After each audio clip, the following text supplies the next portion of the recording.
gosto bastante. Eu posso usar o DNA como desculpa? Não, isso Não, tá no meu DNA. aí é não que dá, tá. Não posso, doutor? Hoje não Não, eu pode sou mais. gordinho, não, isso é DNA. Não, isso aí tá... realmente, então existe isso. Existem genes, isso. Hoje, de uns 10 anos para cá, talvez 15, se sabe que alterações nesses genes te dão uma predisposição. Mas também a gente sabe que o ambiente influencia mais que a própria carga genética. Os amigos influenciam mais. Então, Os amigos são terríveis. Nessas horas eu digo que o ambiente vale tudo. E aí, quando eu falo isso, eu digo, gente, eu não tô falando de ambiente mato, eu não tô falando da árvore e da planta. Eu tô falando do ambiente que a gente vive.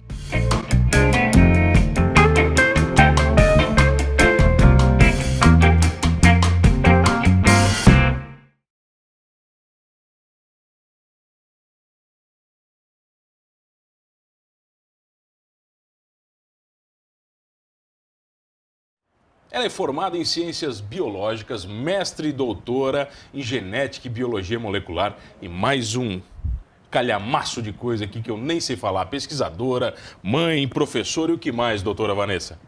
E atualmente digital influencer Também? sobre comida de verdade, sobre hábitos saudáveis e a vida louca de ser mãe, pesquisadora, professora universitária. Então, como é que você dá conta disso tudo, vai? Porque a gente não para. É só por isso, não tem? Porque eu acho que a mulher tem o dom de fazer tudo ao mesmo tempo, né? Homem não conseguiria fazer isso tudo? Olha, às vezes eu me questiono, com o meu exemplo em casa, me questiono. Será que não? Não dá? Acho que as pessoas me perguntam muito isso. Como homem não faz duas coisas ao mesmo tempo. Você sabe que isso é biológico, evolutivo, né? Tem alguma explicação científica para isso?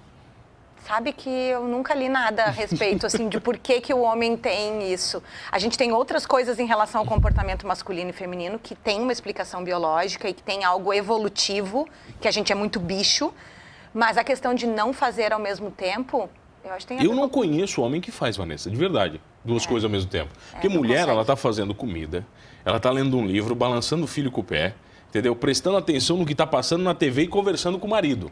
Homem não faz isso. Não faz, não Homem faz. Não tem jeito. Eu aproveito isso. Eu cozinho, eu deixo um podcast que eu queira me atualizar sobre política, sobre saúde e otimizar o tempo. Eu acho que esse é o segredo. Homem, quando está dirigindo, ele tem que baixar o som do carro para procurar alguma coisa. Ele não consegue nem procurar alguma coisa dirigindo com o som do carro alto. Então, por favor, faça um estudo sobre isso. Por que você é tão apaixonada pela vida? Pois é. Desde pequena eu decidi que eu ia ser bióloga, sabia? E biologia é a ciência que estuda a vida. E não dos seres humanos, como de um todo, né? Tudo. Animal, vegetal, enfim. Eu sempre quis ser professora universitária. Universitária não, mas eu queria ser professora. Eu, desde pequena, no que eu fui alfabetizada, eu tinha um quadro que era, na verdade, um pedaço de sim, tipo tapume, esses de construção. Meu pai me trazia giz. E eu ensinava as crianças, então eu sempre gostei de dar aula, né, de ensinar. E aí, quando eu conheci a biologia no colégio, eu me apaixonei pela vida, exatamente isso. E eu tenho, assim, tesão, paixão de ensinar isso. E a biologia molecular foi a ciência que entrou em nível mais profundo e conseguiu me mostrar como a vida é de verdade. Quando você começou a estudar genética? Exatamente, porque daí a gente entende a vida na essência. Tá, e qual é o sentido da vida? Eu sempre quis perguntar isso para um pesquisador. Então, eu tenho uma piada sobre isso que eu uso com os meus alunos. É uma tirinha da Mafalda, sabe a Mafalda? Maravilhosa. Maravilhosa. E é uma pergunta, e é uma tirinha real. O cara teve uma grande sacada. O Felipe pergunta para ela, Mafalda, qual é o sentido da vida? E aí ela diz, na direção 5 linha, 3 linha, Felipe. E aí, sabe por que isso é uma piada? Porque só quem é cientista entende.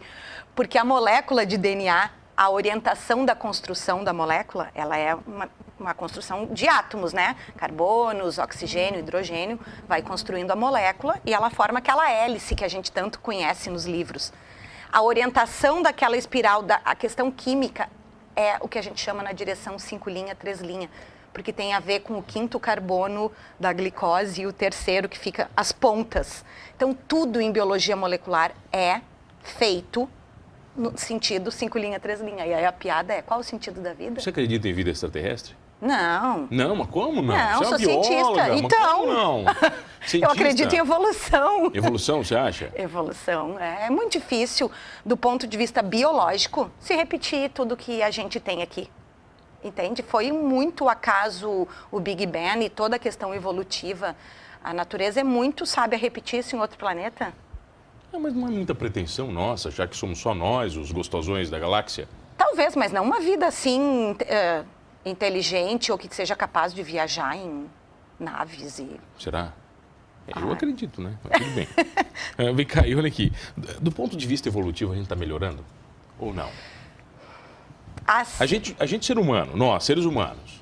Então, eu acho várias coisas melhoraram. Eu acho que a gente está numa etapa, estou sendo bem falando evolução, meio estagnado no momento pela questão de que hoje a gente consegue responder ao estresse do ambiente, e aí eu digo estresse, poluição, estresse psicológico, mesmo tudo que nos envolve de uma maneira um pouco artificial por causa das tecnologias em saúde. A gente consegue hoje postergar danos.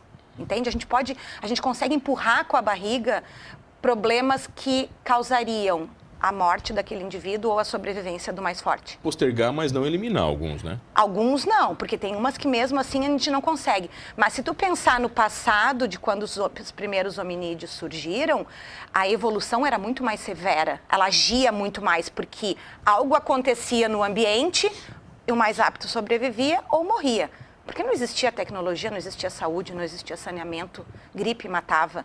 Gripe ainda mata, mas enfim, não no nível, na velocidade. Então a evolução do ponto de vista, e aí eu estou sendo bem técnica, está um pouco mais lenta porque a gente está... Mas Vanessa, você é mãe, mas quando você pega uma criança de 2 anos hoje, ela é infinitamente mais evoluída mentalmente do que uma criança de 10 a 20 anos sim, mas atrás. aí são os estímulos. Aí são estímulos, não tem nada a ver com a evolução natural? Não, do ponto de vista de cérebro, a gente ainda não tem essa diferença, ainda não. Porque é muito pouco na história do tempo. 20 anos, 30? Essa geração, a nossa, 200 anos é pouco. A gente tem que pensar que a gente existe no planeta há milhares de anos. E se a gente for pensar desde o momento do Big Bang até hoje e colocar isso numa escala de um dia, 24 horas, hoje nós estamos vivendo o último, é como se fosse um segundo dentro de tudo, da história do universo, entende? A gente está vivendo nada, assim. Eu sempre, quando eu falo de evolução para os alunos, eu digo, a gente é nada. Às vezes a gente se acha muito importante, a gente acha que, o ser humano...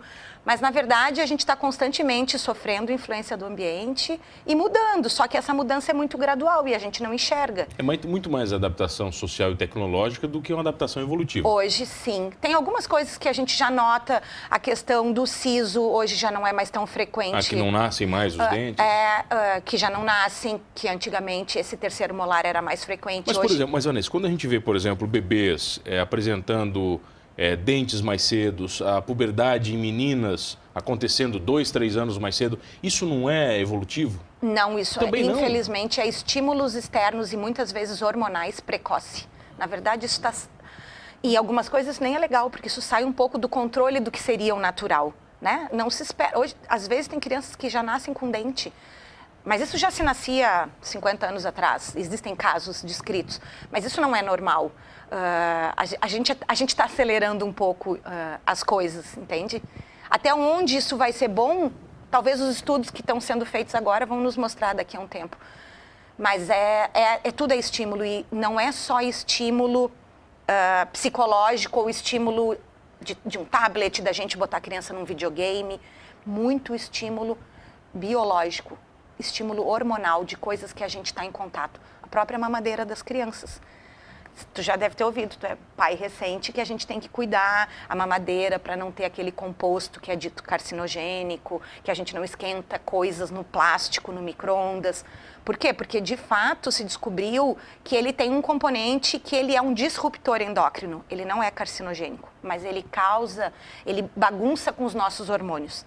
E isso, bagunçar com os hormônios de uma criança que está em desenvolvimento, não é legal. O que mais bagunça com os nossos hormônios? No mundo atual, das coisas que a gente faz de errado? Estresse, muito. Estresse detona. Estresse detona. Hoje, já se sabe aquelas coisas de senso comum, que estresse não é bom. Hoje a gente já sabe que o quanto o estresse, biologicamente, realmente pode bagunçar com muita coisa. E eu estou falando de estresse psicológico. Traumas, pessoas que passaram por algum trauma. Pessoas muito negativas, né? Pessoas negativas, pessoas que têm uma carga muito pesada, assim, diariamente de cuidar de uma pessoa que Vanessa, tem necessidade. Vanessa, uma coisa que eu noto é que pessoas que estão sempre doentes, parece que gostam de estar doentes e precisam estar doentes para estarem vivas. Então, sabe que isso tem perfil? Eu li um trabalho recentemente sobre mães cuidadoras de crianças acamadas, de crianças com necessidade, que tu precisa estar o tempo inteiro ligado. Aquela mãe que não dorme direito porque sabe que o filho pode se engasgar no meio da noite, porque às vezes precisa aspirar, com doenças sérias, assim. E aí se fez um estudo e viu que essas mães tinham um alto nível de estresse e que isso estava correlacionado com danos na molécula de DNA, o que acarretaria outros problemas de saúde. Só que algumas pessoas fugiam esse padrão. E aí eles começaram a investigar por que essas mulheres, que todas estavam nesse nível de estresse, não correspondiam. As pessoas tinham um astral diferente. As pessoas não ficavam naquela que se coloca sempre... autodestrutiva. Tipo um mimi. Sabe aquela pessoa que fica mimizenta? Assim. Tem pessoas que mesmo sofrendo tudo isso, conseguem olhar isso com um olhar diferente e pensar, é o que eu tenho, eu vou encarar, eu vou cuidar, mas eu vou dar conta da minha vida também, eu não vou me descuidar de mim. E essas pessoas, quando eles começaram a investigar mais a fundo o comportamento, eram pessoas que não se deixavam abater. Mas qual a relação da nossa mente com as doenças? Então, essa, total?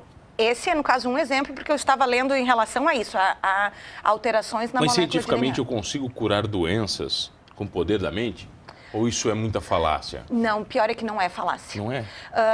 Porque não é só a questão do poder da mente, é a questão de tudo isso, do teu controle emocional, o quanto isso realmente vai organizar teus hormônios de estresse, teus hormônios de sono.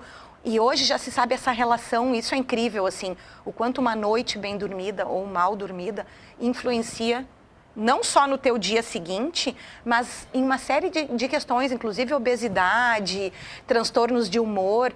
Então, a ciência está bastante evoluída para hoje explicar biologicamente quais são as moléculas que estão envolvidas e que hoje fazem isso, ter essa resposta, a gente entender em nível molecular o que está acontecendo. Você é doutora, especialista em nível molecular. O que você acha de alguns profissionais que dizem que tem a cura quântica para ansiedade e a reprogramação do DNA? O que você acha? Você acha maravilhoso esse profissional? Eu acho uma balela.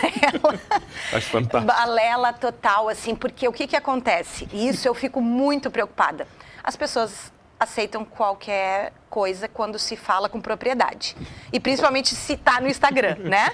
Tá no Instagram, tem o dom da fala, as pessoas acreditam. Verdade absoluta do mundo. E principalmente quando esses assuntos são assuntos que estão relacionados a uma doença ou algo onde a pessoa está fragilizada. E aí as pessoas acreditam, às vezes, na falácia da autoridade, na falácia do jaleco branco e não necessariamente num cientista. E aí a gente começa a ouvir coisas que... eu fico com pena, eu não sou daquela que vou para o enfrentamento, eu não vou lá na página da pessoa e dizer, seu picareta, não. Mas quando as pessoas me perguntam, ou quando eu tenho a oportunidade de falar, eu digo, gente, não se iludam, a ciência realmente avançou até aqui, mas enquanto cientista eu também tenho que ser cética e dizer que nem tudo tem explicação, nem tudo tem cura e não dá para acreditar em tudo que está sendo dito por aí. Sabe o que eu tenho que ser quando eu sou apresentador? Eu tenho que ser cético e chamar o comercial. A gente já volta com a doutora Vanessa aqui no Programa Humanos. Reprograma o teu DNA, tá? A gente já volta. Voltei aqui no Programa Humanos. Eu sou Mano Dal Ponte, você já sabe. Comigo 2 entrevistas inéditas todas as noites aqui na RTV Criciúma, canal 19, 53.1 e no canal 20 da NET. Perdeu um programa igual da doutora Vanessa? Fácil, YouTube do Manos Talk Show. Doutora, você é pesquisadora? Que diabos faz um pesquisador? Faz muita coisa. Esses dias eu fiz uma postagem sobre isso, porque realmente as pessoas não sabem o que a gente faz. Por quê? Porque pesquisador nesse país não é uma profissão reconhecida. E nem valorizada. E nem muito menos valorizada, mas não é reconhecida. Então, para tu ser pesquisador, tu tem que ser professor universitário. São raras as instituições, como Fiocruz, Instituto Butantan, que tu consegue trabalhar com pesquisa, mas é a minoria. A maioria das pessoas está numa universidade. Então, isso significa que eu dou aula, né? Que eu preparo prova, corrijo prova, tenho a rotina de professora, tenho a rotina da pesquisa, que eu oriento alunos em projetos diversos. Então, atualmente, eu tenho 6 orientandas. Todos na área da biologia? Todas. Eu tenho trabalhos com envelhecimento, com obesidade, com obesidade na maternidade e desfecho na prole. Então, eu tenho vários trabalhos atualmente e cada aluno tem o seu projeto. E eu tenho que supervisionar isso, corrigir trabalho, submeter projeto para ganhar dinheiro, para pagar essas pesquisas, fazer relatório, cuidar da conta do banco, da administração do laboratório, porque a gente não tem secretário, a gente faz tudo isso. Então, eu tenho que ficar lendo editais do governo e aplicar para ganhar dinheiro. Quando a gente ganha, a gente fica super feliz, porque consegue pagar o mestrado do aluno. Porque isso não para, porque toda hora sai um edital, eu tenho que parar, pensar num projeto, pesquisar, fazer uma pesquisa na internet, desenhar um projeto, submeter. Ganhei, um aluno vai executar. Agora vem a outra parte, prestar contas. E aí a gente vai para banco, que é uma burocracia, cada conta, cada detalhe, porque é dinheiro do governo, né? Mas isso tudo atrapalha? Poderia ser mais fácil ou não? Se a gente tivesse um suporte, não é que atrapalhe, é que é um serviço burocrático e que às vezes as pessoas não se dão conta que a gente também tem que fazer. Fora isso, o fato da gente ser pesquisador e no nível que eu tô, eu recebo uma bolsa do governo federal, porque eu atingi um nível, tenho um status em nível nacional, que me concede um auxílio como reconhecida pesquisadora na área. Você publica artigos? Porque eu publico muitos artigos, oriento, né? Atualmente eu estou na direção, na diretoria de uma sociedade científica, então a gente organiza eventos, a gente viaja muito para fora para dar palestras em congressos. Mas a impressão que as pessoas normais têm é que, geralmente, quando você fala organiza evento, todo mundo que está lá no evento, eu não vou entender nada do que aquela galera está falando, é mais ou menos isso? Quem é da área, vai. Só quem é da área, né? Pessoas, seres humanos normais, não. Porque é um congresso científico, não é um evento, cursos esses, assim, de final de semana ou curso sobre um tema. É um evento científico. Me dê um exemplo de um tema que você tenha aplicado, estudado, orientado, que modifica as nossas vidas. Os trabalhos que eu fiz, por exemplo, com os pacientes diabéticos aqui nas clínicas da Unesc. A gente teve 2 trabalhos que foram 2 doutorados de 2 nutricionistas. Então, elas ficaram 4 anos desenvolvendo a pesquisa sobre a minha orientação. E eu posso dizer que pode mudar porque o feedback que a gente teve dos pacientes foi muito legal. Porque quando eu faço trabalho em ratos ou camundongos, os trabalhos são muito legais, porque eu vou no nível molecular, eu posso matar o bicho, né? E aí eu posso esmiuçar... O ser humano não. Não. E eu consigo, às vezes, saber muito mais respostas do nível molecular do que eu consigo fazer com o que eu posso com humanos. Mas eu não tenho o retorno da pessoa me dizer: ai, professora, foi tão legal participar, mudou tanto, eu entendi várias coisas, eu vou começar a fazer uso disso na minha vida. Porque o que a gente fez? A gente pegou grupos de pessoas diabéticas e tratou elas com 2 coisas diferentes. Um foi a vitamina D e o outro foi a castanha do Brasil. Então, a gente comprou vitamina D e forneceu para eles durante 2 meses. Em grandes quantidades, imagino? Numa dose determinada, que a gente estudou e viu que era a dose que eles precisavam, porque o paciente diabético ele tem uma série de carências. A vitamina D natural deles era muito baixa, todos eles eram insuficientes, né? Abaixo de 20, que é o que a gente usa meio como corte. E aí a gente suplementou eles e depois fez exames antes e depois. De tudo, exames de rotina, bioquímicos, mas toda a parte de dano em DNA. E os resultados foram incríveis. A gente já publicou esse trabalho e tem toda a questão científica do meu reconhecimento, do meu aluno em nível internacional, eu apresentei em vários eventos. Mas a questão deles dizerem, mudou gente, minha vida, eu vou querer continuar tomando, porque eu me senti realmente muito bem, porque eu vi que cuidar os níveis de vitamina D fez diferença na questão, na dose de insulina que eu aplicava, no meu dia a dia. Porque a gente não tirou medicação, a gente entrou como algo a mais. E a castanha do Brasil também, que é algo que pode entrar na rotina, comer uma castanha por dia. Uma. A gente suplementou durante 6 meses. Não só para diabéticos, para pessoas normais? Todo mundo, né, pode, mas no nosso caso era o foco tentar melhorar as condições do diabético, que tem uma série de outros problemas e sempre meu foco é DNA. Eu quero saber como é que eles estão, por quê? porque pacientes diabéticos têm alta chance de ter câncer. E essa área que eu trabalho é a área que cuida do DNA para que a gente não tenha câncer.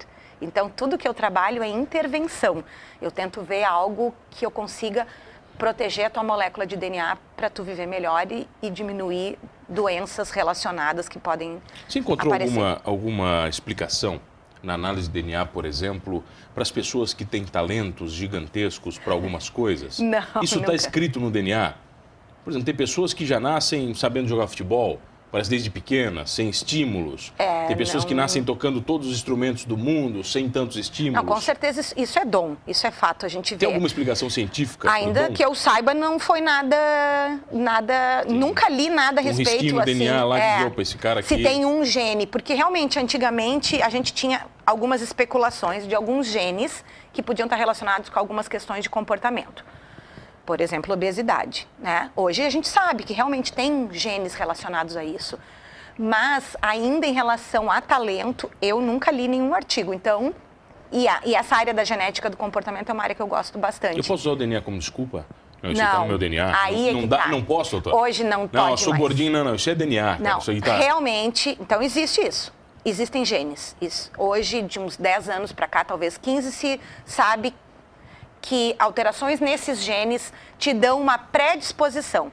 Mas também a gente sabe que o ambiente influencia mais que a própria carga genética. Os amigos influenciam mais. Eduardo. Então, o Os amigos ambiente... os amigos são terríveis. Nessas horas eu digo que o Terríveis. ambiente vale tudo. E aí, quando eu falo isso, eu digo, gente, eu não estou falando de ambiente mato, eu não estou falando da árvore e da planta. Eu tô falando de Eu estou falando do microambiente, ambiente né? que a gente vive, do estresse, das companhias, da alimentação, da atividade física ou não. Isso faz muita Tá, diferença. você agora como uma digital influencer do mundo da alimentação, se tivesse uma varinha mágica e a possibilidade, quais alimentos extinguiria do mundo?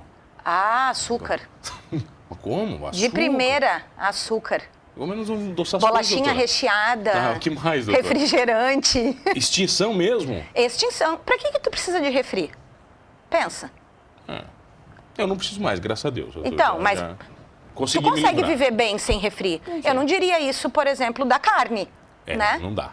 E não é só pelo gosto, é pelo que ela tem de nutrientes para te oferecer. O que um refrigerante tem para te oferecer?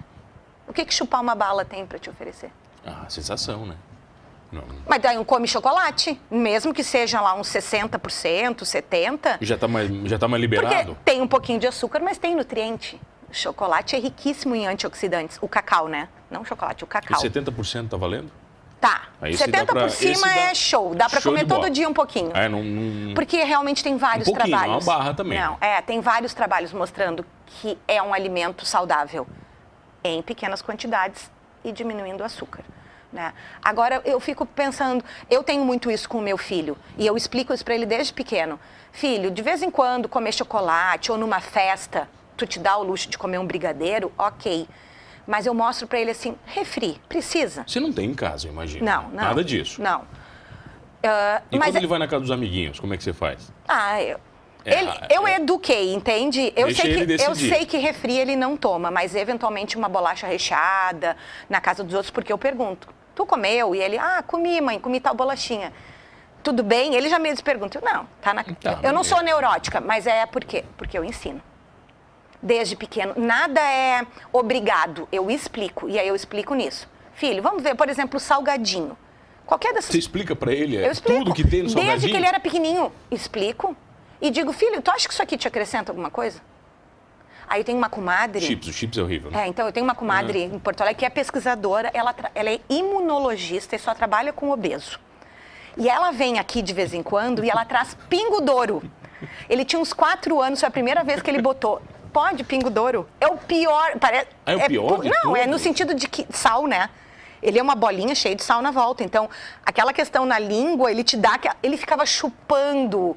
Aí ela disse assim, pobrezinho, Vanessa, olha o que tu faz. Ele pegava a bolinha, ele não comia, ele só ficava chupando. Até ela amolecer, né? Jogar Até fora. amolecer, porque Aí joga ele fora. estava encantado com o sabor.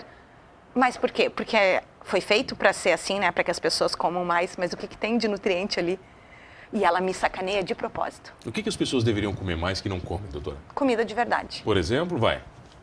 Ovo, carne. Ovo, podia comer bastante. Ovo, hoje já se sabe que não tem limite, tu pode comer... mas o ovo passou por várias fases, né? Foi bom, foi vilão, não foi? Hoje ele tá na escala do liberadaço. Pode comer pode aí ser frito 6, 8... Uma banha de porco? Pode fazer no micro-ondas, pode fazer batidinho com nata, com ovo. Com bacon pode? Bacon pode, se for um bacon artesanal, porque o problema do bacon é que muito bacon tem açúcar. Ah, é? Muito Aquele bacon bacon industrializado tem açúcar? Tem uma única marca até hoje que eu achei que não tem, a maioria das outras tem. Depois você vai falar offline pra mim. Eu falo. No Instagram eu sempre aviso para as pessoas. Tá, vai com mais. Que deve comer? Que deve comer, assim. Alimentos que as pessoas não comem que deveriam comer. Ah, que não comem? Não, comem. Tem gente que come tudo isso. Quem que tu acha que não come? Tem gente que come, vai.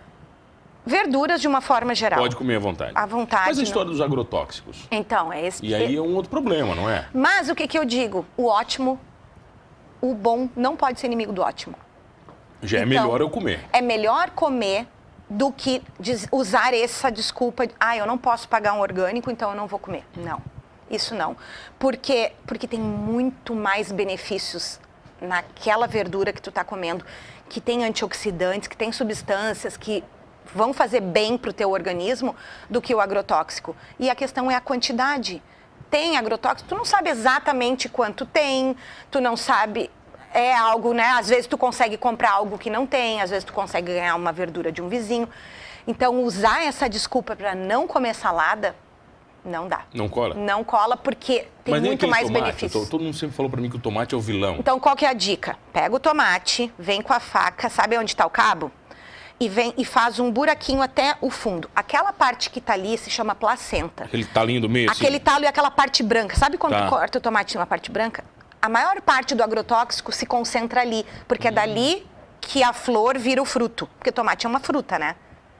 Tomate é fruta, tomate não é verdura. Tomate é fruta. Você sabia que tomate é fruta. É fruta. Eu já sabia, claro. Então, ela é desenvolvida a partir, né, dessa flor, aliás, todas são, mas no tomate, e aí fica muito concentrado o agrotóxico ali. Então, é uma forma de evitar, vai com a faca e faz esse buraco mesmo, faz como se fosse um cone. Tá, vamos combinar que você vai dar mais dica no seu Instagram?